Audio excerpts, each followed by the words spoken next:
This is the first of the fall feast, and we are about to enter that mode. So, what is Yom Teruah?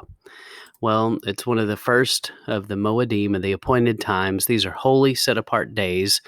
It's just like our boss has made an appointment and placed it on your work calendar.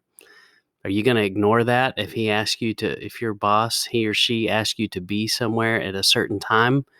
Most of us are going to be there when the boss asks us to. Well, the boss, in this case, our creator, has asked us to meet him at certain times. So this is an example of the different feast and the different times that he's asked us to meet with him. So the feast also have a wedding tie-in. So the Passover is an example of the betrothal process of the engagement. Yom Teruah is the ceremony, and the Sukkot is the party, or Feast of Tabernacles.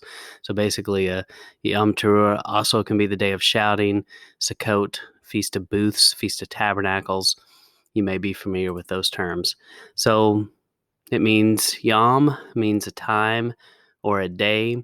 The Hebrew word teruah means to make a loud noise. And so you can read about it in those scriptures there below. Numbers 29:1, on the first day of the seventh month, you shall have a holy convocation. Don't do any ordinary work. It's a day for you to blow trumpets, make a loud shout. You're supposed to rest. In Leviticus 23, it also describes it. So, and you see that more.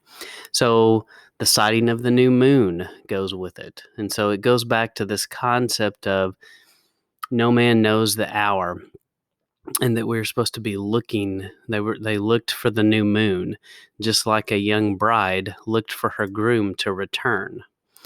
So during the betrothal, the son was building the house, and the the families were involved in this process, and they made arrangements, and the bride got to pick. And then the groom came to stand at the door with the father, and if the bride lets him in, the betrothal process begins, and it should sound familiar to you. The groom then goes away, prepares a house for his bride. And then when he's prepared the house, his father eventually says, "Hey, son, it's time to go get your bride." When he does, there's a loud shout. There are people that are with him, and there's a blast of a shofar. And so that is the way Yeshua is going to come back to get his bride. He is that groom coming back to get his bride. So I encourage you to go research this, check out more of how the Hebrew wedding ties into the feast.